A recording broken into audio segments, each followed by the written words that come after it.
Assalamualaikum warahmatullahi wabarakatuh. Selamat sore, salam sejahtera untuk kita semuanya.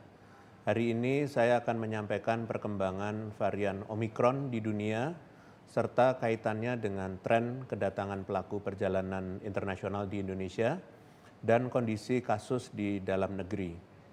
Hal ini penting agar kita bisa mengusahakan bersama langkah-langkah antisipatif yang diperlukan untuk mencegah naiknya kasus serta meluasnya varian Omikron. Sejak diumumkan sebagai varian yang menjadi perhatian atau varian of concern oleh WHO pada tanggal 26 November 2021, varian Omikron saat ini telah menyebar ke berbagai negara. Setidaknya terdapat 3 sumber yang dapat diakses untuk melihat sebaran varian ini, yaitu GIS8 yang menghimpun data hasil sequencing dari orang terinfeksi. Saat ini terdapat 78 negara yang sudah memasukkan hasil tersebut ke GIS8. WHO dalam rilis Weekly Epidemiological Update pada tanggal 14 Desember 2021 menyebutkan terdapat 76 negara yang telah mengkonfirmasi keberadaan varian Omikron. Kemudian yang ketiga adalah newsnotes.com yang menghimpun data dari rilis resmi instansi kesehatan pemerintah di berbagai negara. Melaporkan setidaknya ada 90 negara yang mendeteksi adanya varian Omikron. Penting untuk diketahui, data sebaran Omikron dari berbagai sumber ini perlu diinterpretasikan dengan hati-hati, mengingat terdapat perbedaan kemampuan sequencing di berbagai negara, perbedaan jumlah populasi penduduk, serta perbedaan metode sampling.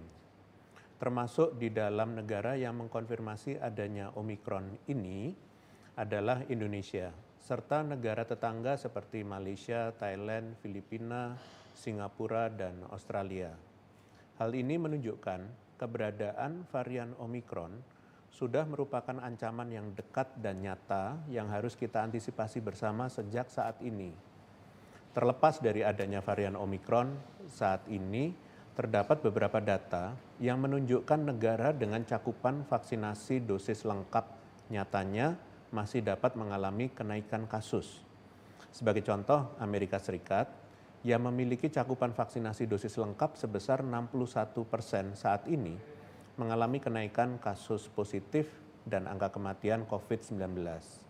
Hal serupa juga teramati pada Norwegia dengan cakupan vaksin dosis lengkap 71%. Bahkan Korea Selatan, negara tetangga dengan cakupan vaksin yang sangat tinggi, mencapai 92%. Sementara itu, perubahan karakteristik varian Omikron yang berpotensi memperparah kondisi pandemi dunia masih terus diteliti. Hasil penelitian awal menunjukkan gejala yang ditimbulkan varian ini cenderung ringan, sedangkan dampaknya pada vaksin dan alat uji diagnostik masih ditelaah lebih lanjut. Fenomena ini seyogyanya dijadikan pembelajaran bersama bahwa strategi vaksinasi dalam penanganan pandemi COVID-19 tidak bisa berdiri sendiri. Vaksin memang besar manfaatnya dalam mencegah keparahan gejala, menurunkan risiko perawatan di rumah sakit, menekan kematian, hingga menurunkan laju mutasi virus. Namun, vaksin tidak dapat mencegah penularan. Penularan hanya dapat dicegah dengan disiplin protokol kesehatan dan kebijakan pelaku perjalanan internasional yang ketat. Oleh sebab itu, jika dibandingkan dengan negara-negara tersebut, Indonesia memiliki cakupan vaksin dosis lengkap yang lebih rendah, yaitu baru sekitar 39%. Meskipun demikian, kondisi kasus di Indonesia konsisten mengalami penurunan. Hal ini disebabkan karena Indonesia terus mempertahankan penurunan kasus, sehingga ancaman Omikron terjadi ketika kondisi kasus terkendali. Indonesia juga menerapkan pembatasan dan perubahan kebijakan pelaku perjalanan internasional yang dinamis menyesuaikan kondisi kasus dengan segera, serta tetap mewajibkan disiplin protokol kesehatan terutama mencuci tangan, memakai masker, dan menjaga jarak. Sayangnya di tengah ancaman Omikron dan upaya mempertahankan kondisi kasus yang terkendali, dalam 2 bulan terakhir ini, tren kedatangan pelaku perjalanan dari luar negeri yang masuk ke Indonesia justru meningkat. Di bandara, tren kenaikan kedatangan tampak di Bandara Soekarno-Hatta, Jakarta, yang pada bulan Oktober berada pada kisaran 1.000 sampai 2.000 kedatangan, mencapai sekitar 4.000 pada bulan Desember ini. Sementara di pos lintas batas negara Entikong, terjadi lonjakan angka kedatangan yang sempat rendah di kisaran 50 sampai dengan 100 pada akhir November, menjadi hampir 300 kedatangan pada 10 Desember lalu. Hal serupa juga dijumpai di Pelabuhan Batam Center, yang pada awal November memiliki angka kedatangan sekitar 100 sampai dengan 200, menjadi 200 sampai 400 pada pertengahan Desember. Tentunya hal ini menjadi tantangan bagi kita bersama untuk tetap mempertahankan kondisi yang saat ini cenderung terkendali, terutama mengingat kondisi baik ini kita capai bersama setelah berupaya keras menurunkan lonjakan kedua yang dampaknya juga tidak sedikit. Sejauh ini, kasus positif di Indonesia masih terus konsisten mengalami penurunan dan sudah bertahan selama 22 minggu. Sama halnya dengan kasus kematian yang masih terus menurun selama 20 minggu terakhir. Meskipun demikian, jika dilihat dari angka reproduksi efektif atau ARTI yang menggambarkan potensi penularan di masyarakat, angka ARTI konsisten mengalami peningkatan sejak titik terendah pada bulan September. Kenaikan yang terjadi masih cenderung terkendali karena ARTI saat ini masih di bawah 1. Namun, tetap diperlukan usaha sejak dini untuk mencegah terjadinya lonjakan penularan di kemudian hari, apalagi mengingat adanya varian Omikron serta peluang penularan pada periode Nataru. Salah satu strategi pengendalian yang penting untuk terus diupayakan untuk menekan potensi penularan sekaligus mencegah perluasan varian Omikron adalah disiplin protokol kesehatan. Sayangnya data per 12 Desember 2021 menyebutkan masih ada sekitar 1.948 dari 8.584 desa kelurahan atau 22,69% yang tidak patuh memakai masker dan 1.995 dari 8.584 desa atau kelurahan atau 23,24% yang tidak patuh menjaga jarak. Terus mengupayakan protokol kesehatan di saat kondisi kasus sedang terkendali memang bukan hal yang mudah. Namun, protokol kesehatan merupakan strategi pengendalian pandemi yang mudah, murah, dan efektif dalam mencegah penularan. Terlebih pula data dari negara yang sudah saya sampaikan sebelumnya menunjukkan strategi vaksinasi tidak dapat berdiri sendiri. Kasus masih dapat naik meskipun capaian vaksinasi sudah sangat tinggi. Selain 3M, masyarakat juga dimohon untuk berperan aktif dalam mencegah masuknya lebih banyak varian Omikron dengan tidak bepergian ke luar negeri apabila tidak ada keperluan yang mendesak. Masyarakat yang kembali ke Indonesia juga dimohon untuk menaati kebijakan pelaku perjalanan internasional yang berlaku, termasuk kebijakan karantina serta entry dan exit test. Seluruh kebijakan ini dibuat semata-mata untuk melindungi masyarakat dengan mencegah meluasnya varian Omikron dan mempertahankan kondisi kasus agar tetap terkendali.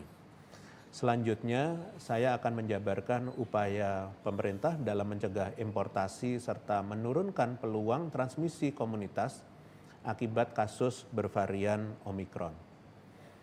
Hal ini bertujuan agar masyarakat, khususnya pelaku perjalanan internasional, dapat menumbuhkan rasa tanggung jawabnya sebagai pihak yang berisiko membawa kasus positif masuk ke Indonesia untuk betul-betul menjalankan prosedur kedatangan sesuai peraturan yang berlaku.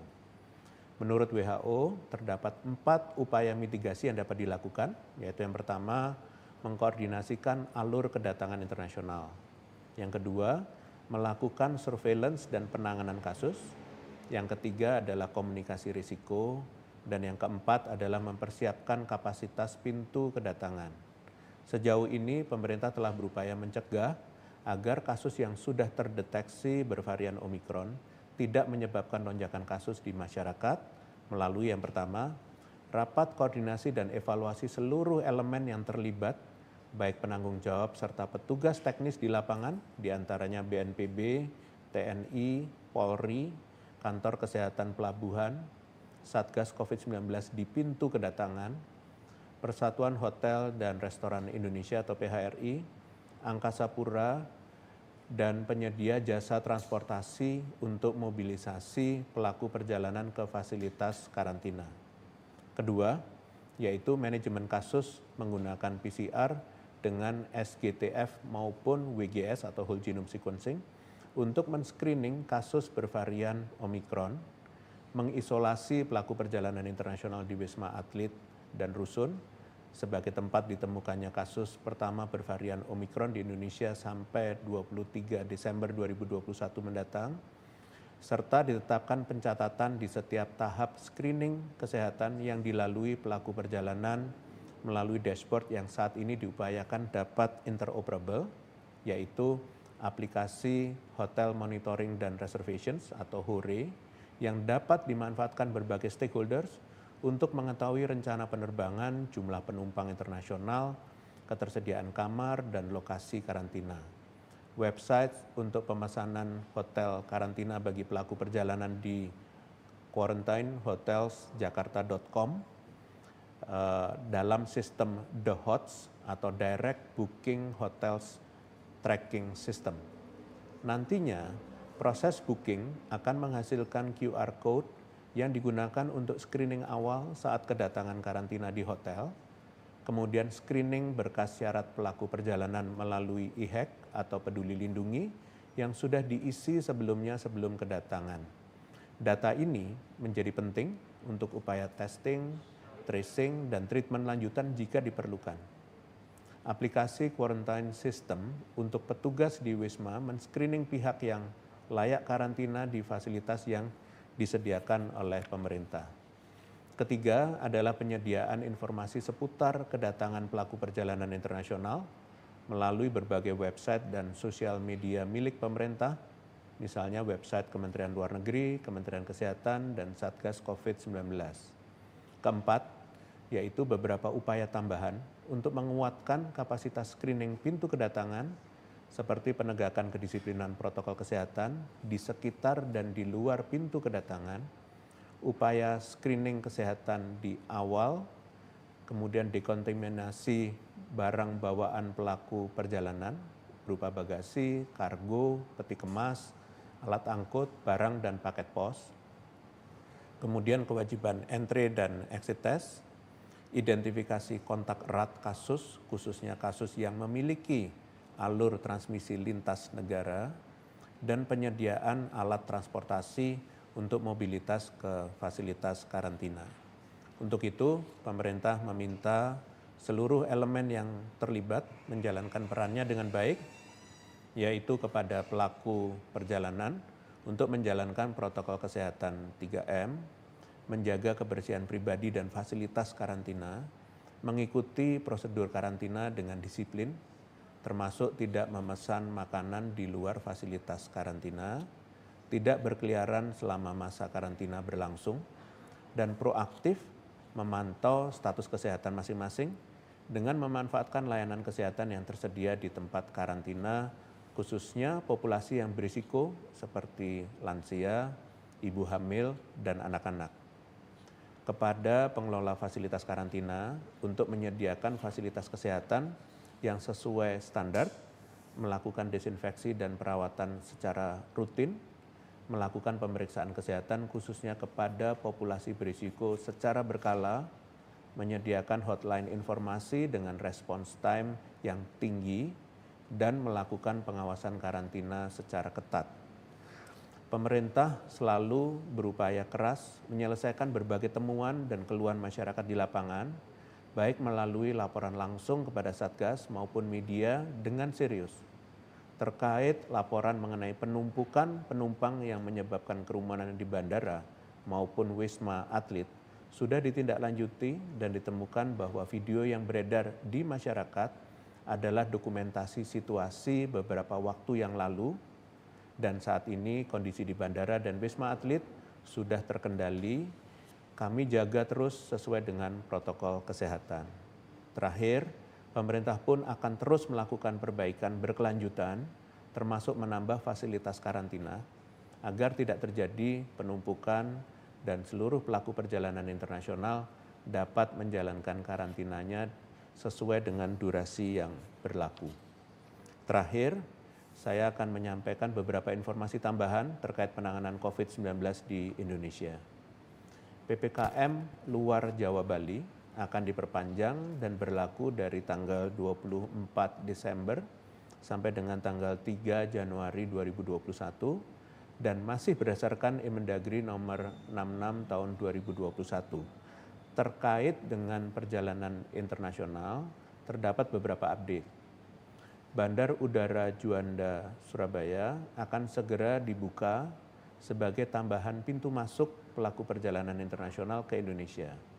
Dengan ini, pemerintah mengevaluasi prosedur screening di seluruh pintu batas luar negeri, baik moda darat, udara, laut, termasuk penggunaan tes PCR dengan SGTF dan upaya whole genome sequencing untuk meminimalisir peluang importasi kasus varian Omikron.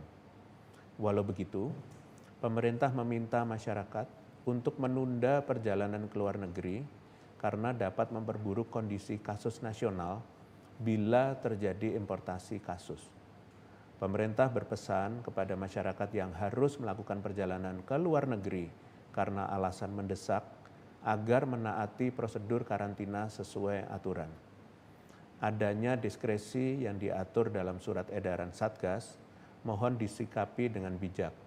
Peraturan yang dibuat tersebut semata-mata memberikan kepercayaan kepada beberapa pihak yang berkomitmen tetap menjalankan protokol kesehatan, walaupun tidak melakukan karantina terpusat atau tidak melakukan karantina. Perlu ditekankan, diskresi yang diberikan bersifat selektif, individual, dengan kuota terbatas. Lalu, pemerintah terus memantau kondisi kasus nasional untuk menjadi pertimbangan penyesuaian aturan kedatangan pelaku perjalanan internasional, termasuk menambah daftar negara asal kedatangan yang patut diwaspadai untuk bisa masuk ke Indonesia dan memperpanjang durasi karantina jika kondisi kasus semakin memburuk. Spesifik terkait vaksin, saat ini pemerintah sedang mempersiapkan pelaksanaan vaksinasi booster di tahun 2022, diantaranya adalah melakukan penyesuaian dasar hukum yang memperkuat program vaksinasi.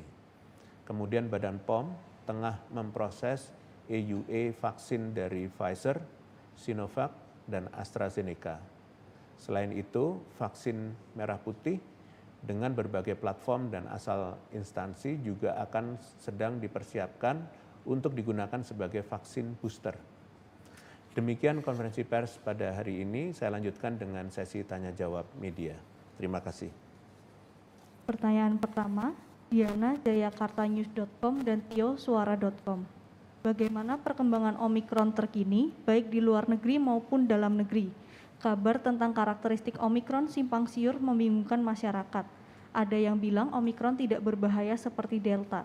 Sebenarnya seperti apakah hasil penelitian tentang karakteristik varian ini? Baik, terima kasih Jayakartanews.com dan Suara.com.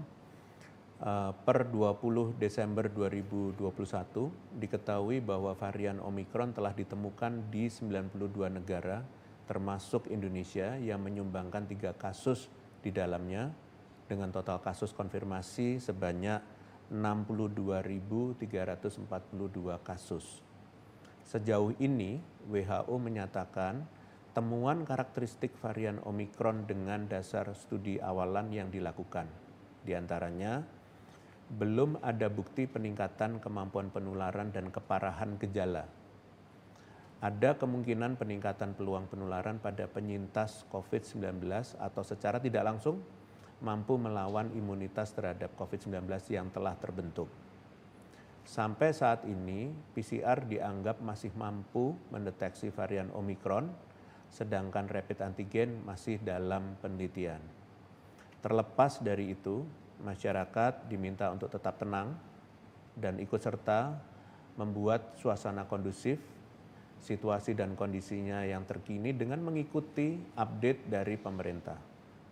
Alih-alih menyebabkan rasa ketakutan yang berlebihan dengan menyebarluaskan hal-hal yang belum tentu benar, alangkah lebih baik kita bersikap lebih hati-hati dengan tetap menerapkan protokol kesehatan secara disiplin. Terima kasih. Pertanyaan kedua, Fitri Liputan 6 dan Nadine Kumparan.com. Pemerintah mempertimbangkan opsi penambahan masa karantina menjadi 14 hari. Bagaimana rencana ke depannya?